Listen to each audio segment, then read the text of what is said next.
موږ په نړۍ کې د اسعارو تبادلې تر ټولو غټ بازار لرو چې دغه بازار ته فورکس ویل کیږي. په فورکس بازار کې هر ورځ 2.15 ټریلیون ډالر تبادله ترسره کیږي. خو آیا کله مو فکر کړی دی چې دومره زیات پیسې په دغه بازار کې څه رول لوبوي یا هم دغه بازار نظارت تنظیم د چا پر غاړه دی یا فورکس په خپل څه شي دی؟ نن په دغه ویډیو کې تاسو ته د فورکس اړوند ډېر مهم او ارزښتمن معلومات درکوم. هڅه وکړم چې تاسو په ساده او روانه لهجه کې پوه کړم. نو زه یم سید الله حسن او تاسو ته په دغه ویډیو باندې فایل کوم. د هر څه نه مخکې راځو چې فورکس څه ته ویل کیږي.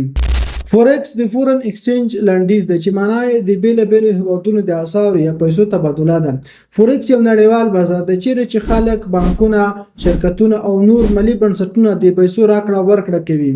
مثال په ډول که چېرته یو څوک غواړي په یورو باندې ډالر واخلي نو عموما دا معامله په فورکس کې ترسره کیږي. یا هم موږ په ورځني ژوند کې د بیلابیلو کرنسیو په قیمتونو کې تغیرات وینو یا بدلونونه وینو. د مثال په ډول د ډالر قیمت د افغانۍ په مقابل کې لوړیږي یا هم د ډالر قیمت د افغانۍ په مقابل کې راښکته کیږي. همدارنګه د ډالر د کلدار په مقابل کې قیمت لوړیږي یا راښکته کیږي. همدغه د قیمتونو تغییر او بدلون موږ کولی شو فورکس بازار کې په ژوندۍ بڼه ووینو. که څه هم د یوې کرنسۍ په قیمت کې بدلون یا تغییر د یو هېواد په بیلابیلو فاکتورونو پورې اړه لري. د مثال په ډول د یو هېواد په اقتصادي او سیاسي مسایلو پورې اړه لري. همدارنګه عرضه او تقاضا پورې، د مرکزي بانکونو پریکړې، سود نرخونه او نورو پورې اړه لري. خو د دغه قیمتونو تغییر او بدلون موږ کولی شو فورکس بازار کې ووینو. یوازې کتلی نه شو بلکې کولی شو تحلیل هم ورباندې وکړو، محاسبه یې هم کړو، همدارنګه هلته اخیستلی او خرڅولی هم شو. نو ویلی شو چې فورکس بازار د شتمنۍ، پانګونې او سوداګرۍ لپاره د نړۍ تر ټولو لوی مایع او فعال بازار دی. اوس راځو دې ته چې فورکس بازار کې په څه شي باندې ټریډ ترسره کیږي، څه شی هلته تبادله کیږي. تر ټولو مهمه پوښتنه دلته دغه ده. په فورکس کې ځینې فاکتورونه شامل دي چې زیاتره خلک په هغه باندې تبادله ترسره کوي یا هم په هغه باندې پانګونه کوي. د هر څه نه مخکې پیسې دي. موږ په فزیکي نړۍ کې ډېر پیسو ډولونه لرو.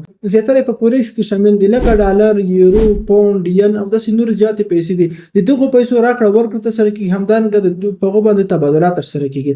دوهم قدم کې میټلز دي. میټلز کې لکه ګولډ او سیلور یعنی سره زر او سپین زر دي چې خلک په دغه باندې هم پانګونه ترسره کوي.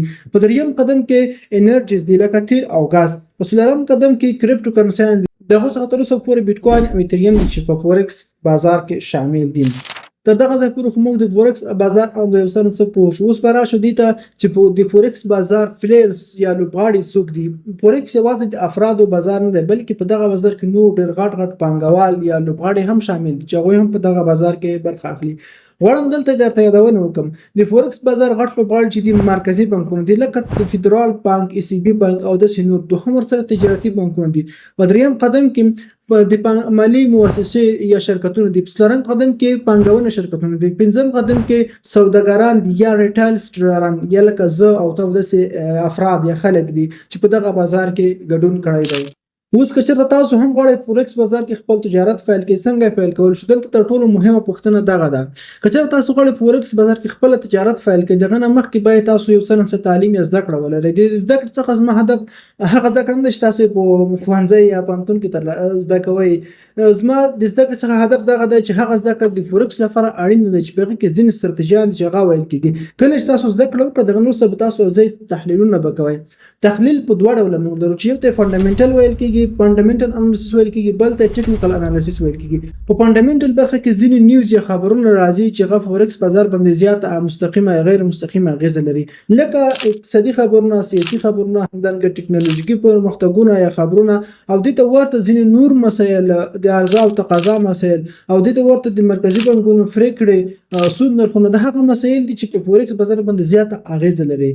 دوهم نمبر کې ټیکنیکل انالیسس دی. په ټیکنیکل انالیسس برخه کې زیاتره ټریډران ځینې ستراتیژیان زده کوي. دغه ستراتیژیانو څخه ځینې تخنیکونه را اخلي، په چارت باندې امپلیمنټ کوي. کله چې امپلیمنټ کړي دغه څخه دوی په مارکیټ کې د دیدګاه درلودلی شي یا هم دا تحلیل کولی شي چې د یو اسیټ یا عرض قیمت وي دغه ځای نه لوړیږي یا هم راښکته کیږي. د دې لپاره ځینې مهم ستراتیژیان دي لکه پرایس اکشن، اس ام سی، آی سی ټي، ال اوټ. همدارنګه د دغو ستراتیژیانو د کنفرمیشن لپاره ځینې نور مسایل څخه کار اخیستل کیږي لکه فیبوناچي انډیکټورونه د هغه مسایل چې تاسو باید د فورکس لپاره زده کړئ باید دا ونه وکم که چېرته تاسو غواړئ دغه ستراتیژیانې له اول نه تر اخره پورې په مسلکي توګه زده کړئ نو کولی شئ موږ سره په انلاین کلاس کې برخه واخلئ وار د مخه موږ دغه انلاین کلاسونه پیل کړي دي موږ هر ورځ ورته په انلاین ډول د ګوګل میټ له لارې وایو د اړیکې نیولو لپاره ډسکرپشن کې زما ټلیګرام چینل لینک شته هلته موږ سره اړیکه ونیسئ خو که تاسو انتظار کولی شئ موږ په راتلونکي وختونو کې دغه ستراتیژیانې وار په وار په خپل یوټیوب چینل باندې هم اپلوډ کوو تاسو دلته هم بیا کتلی شئ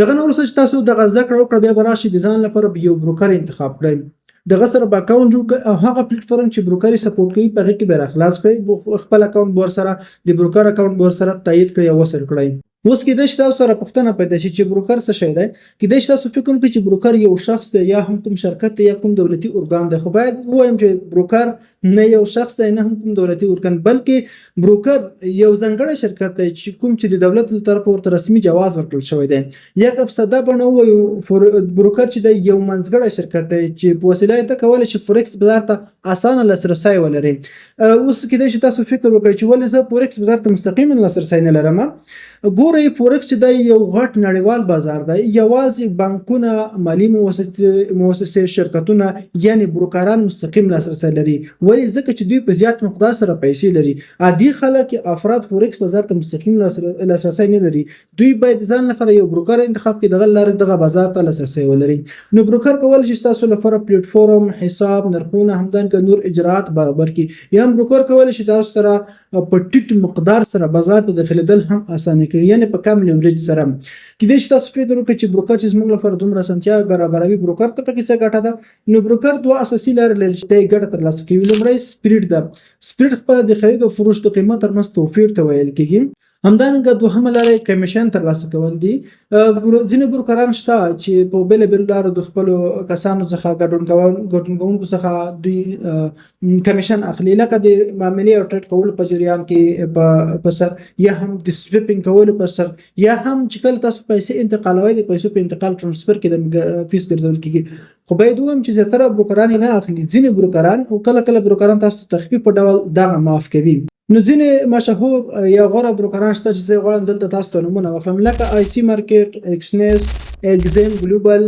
همدارنګه اف بی ایس اوکټا اف ایکس کیپټل ایکسچینج او داسې نور بروکران شته چې دوی باوري دي خو تاسو باید یو رښتینی او غوره بروکر په انتخاب کې ډېر له دقت څخه کار واخلئ ډېره پاملرنه ورته وکړئ که تاسو غواړئ یو رښتینی بروکر بولونکی باید دغه بروکر لایسنس یعنی جواز شفافیت همدارنګه دغه بروکر او د خلکو نظرونه هم وګورئ نو هڅه وکړئ چې د سکیم یا جعلي بروکرونو څخه ځان وساتئ ځکه په راتلونکي وخت کې ستاسو پیسو ته هم ستاسو پانګونې ته خطر پېښولی شي نو کله چې تاسو پورته مراحل طی کړئ اوس غواړئ په فورکس کې خپل ټریډینګ پیل کړئ یا خپل کار پیل کړئ نو کوم پلیټفارم به انتخابوئ مهم پوښتنه دلته دا پیدا کېږي نو هغه پلیټفارم چې بروکري هم سپورټ کولی شي زیاتره کسان هم کوي په هغې کې ټریډینګ تاسو کولی شئ هغه پلیټفارم انتخاب کړئ موږ کولی شو د هغو څخه زه تاسو ته چې کوم ریکمنډ کوم میټا ټریډر 5 او میټا ټریډر 4 دا غوره پلیټفارمونه دي چې زیاتره کسان یې نوي کسان چې فورکس ته راځي دا انتخابوي که چېرته تاسو لږ پرمختللی پلیټفارم غواړئ سیټ ټریډر هم انتخابولی شئ خو دغه لومړي دوه چې ما درته انتخاب کړه کولی شئ دغو څخه کار واخلئ دغه نه وروسته د فورکس ځینې اکاونټونو ډولونه دي زیاتره بروکران چې دي بېلابېل مختلف ډوله اکاونټونه لري چې تاسو ته هغه درکولی شي د هغو څخه لومړی ډیمو اکاونټ دی په ډیمو اکاونټ کې تاسو ته ځینې جعلي یا ورچوال پیسې درکول کېږي دغه پیسې صرف د تمرین لپاره دي تاسو کولی شئ په دغه کې فورکس بازار کې په جعلي توګه ټریډ وکړئ په جعلي پیسو باندې یعنې تاسو صرف بلدتیا د مارکیټ سره پیدا کولی شئ دوهم قدم ته چې دي سینټ اکاونټونه دي سینټ اکاونټونه چې دي د نوي کسانو لپاره غوره دي ځکه د لږو پیسو نه هم پیل کولی شي په دریم قدم کې چې دي هغه سټنډرډ اکاونټونه دي سټنډرډ اکاونټونه که چېرته تاسو فورکس کې لږه پوهه او تجربه زیاته شو مهارت هم پیدا کړ بیا کولی شي سټنډرډ اکاونټونه هم د بروکر څخه انتخاب کړئ کله چې هغه انتخاب کړئ د معمولي تجارت لپاره هغه هم غوره دي دغه نه وروسته په څلورم قدم کې ای سی ان په نوم اکاونټونه دي دغه اکاونټونه چې دي ډېر پرمختللي دي تاسو کولی شئ دغو په ذریعه فورکس بازار ته مستقیما لاسرسی هم پیدا کړئ کله چې تاسو اکاونټ جوړ کړئ غواړئ خپل اکاونټ ته پیسې ولېږئ یا خپل اکاونټ ریچارج کړئ نو تاسو کولی شئ د بېلابېلو لارو څخه پیسې خپل فورکس اکاونټ ته ولېږئ نو هغه کومې لارې دي راځئ چې دلته یادونه درته وکړم د هغه څه نه مخکې تاسو کولی شئ د خپل کریډټ کارډ یا ډیبټ کارډ له لارې هم ولېږئ د بینک څخه هم ورته لېږلی شئ پیسې همدارنګه تاسو کولی شئ چې د خپل ای مني یا الکترونیک مني هم ولېږئ لکه د سکرل نیټلر فورکس منی دغه لار هم کولای شي. که چېرته تاسو د پورته پیمنټ میتودونو کې یو هم نه لرئ نو کولای شي د کریپټو کرنسي څخه هم ګټه واخلئ. کریپټو کرنسي اسانه لاسرسي ورته هر څوک کولای شي چې خپل USDT BTC یا ایتریوم دغه کوونه کولای شي خپل فورکس اکاونټ ته ولګي. د اوس لپاره چې تر کسان چې دی یا د نړۍ اوس پاتې هیوادونه چې دوی دغه بانکي سیستمونو ته لاسرسي نه لري لکه افغانستان د نور هیوادونه هغه کریپټو کرنسي څخه ګټه اخلي. تاسو هم کولای شي چې پر روانو ویډیوګانو کې موږ دغه معلومات تاسو ته په تفصیل سره بیا ښیو. په وروستۍ مرحله کې به دې ته راشو چې د فورکس او کریپټو مارکیټونو ترمنځ څه توپیر موجود دی، ځکه دواړه مارکیټونه ورته دي. په دواړو کې تاسو ټریډینګ کولی شئ، اسعار تبادله کولی شئ. نو څه توپیرونه موجود دي دلته ما ځینې توپیرونه تاسو ته راټول کړي دي، غواړم په دغه ویډیو کې ورباندې یادونه وکړم. تاسو ته معرفي کوم. لومړی د هڅه مارکیټ دی. فورکس مارکیټ دولتي او نړیوال مارکیټ دی. کریپټو مارکیټ غیر متمرکز یا پر بلاک چین باندې. دوهم قدم کې د پیسو ډولونه دي. په فورکس کې زیاتره هغه پیسې موجود دي د کریپټو څخه بغیر یا هغه شتمنۍ موجود دي چې په فزیکي نړۍ کې موږ وینو یا لمس کولی شو، لکه خپله د پیسې ډالر، یورو، ین، پاونډ، داسې نور پیسې، همدارنګه ګولډ، ګاز، تیل او داسې نور شیان موجود دي چې تاسو هغه باندې پانګونه کولی شئ. مګر کریپټو کې بیا زیاتره هغه کرنسیانې موجود دي چې موږ لمس کولی نه شو، هغه په بلاک چین باندې دي، لکه BTC، ایتریوم، سولانا، XRP، دوج کوین او داسې نور کرنسیان دي چې هغه موجود دي. دغه نه وروسته دریم وختونه دي. دریم قدم کې فورکس چې دی، فورکس بازار په اونۍ کې 15 ورځې څلرویشت ساعته خلاص وي. شنبه یک شنبه د دوی رخصتي وي چې عموما په زیاتره هیوادونو کې همدغه رخصتي ده. نو فورکس هم ورسره رخصتي وي. مګر کریپټو مارکیټ چې دی هغه په اونۍ کې 2 ورځې او 24 ساعته خلاص وي، فعال وي. څلورم بېثباتي ده. فورکس بازار چې دی یو څه ثبات لري، مګر کریپټو مارکیټ چې دی ډېر بېثباته دی، ځکه چې دلته مارکیټ کې کوچنی ده. که یو کوچنی خبره هم راشي مارکیټ کې زیات پمپ او ډمپ رامنځته کولی شي. خو باید په یاد وي چې دغه بېثباتي ورځ تر بلې په کمېدو ده، ځکه چې د کریپټو مارکیټ کیپونه هم اوس په غټېدو دي یا په زیاتېدو دي. په 5 نمبر کې تخت نظارت ته. فورکس بازار چې د تخت نظارت یعنی څارنه د بروکرانو، شرکتونو، دولت یا مالي ادارو لخوا ده.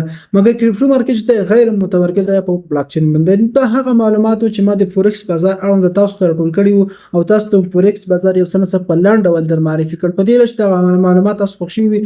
پر روانو ویډیوګانو کې موږ تاسو ته د فورکس اړوند د ستراتیژیانې، نور مسایل، څنګه اکاونټونه جوړولی شو، څنګه پیسې ور انتقالولی شو، څنګه ټریډ کولی شو، ټول طریقې ورته قدم په قدم ښایو تحلیلونو سره. که چېرته مو ویډیو خوښ شي وي لایک یې کړئ، نور ملګرو سره شریک کړئ. کولی شئ نور اضافي معلومات د مارکیټ تحلیلونه، فنډامنټل مسایل زموږ په ټلیګرام چینل کې وګورئ. ډسکرپشن کې لینک شته. مننه که وختونه ویښ شوي ولرئ.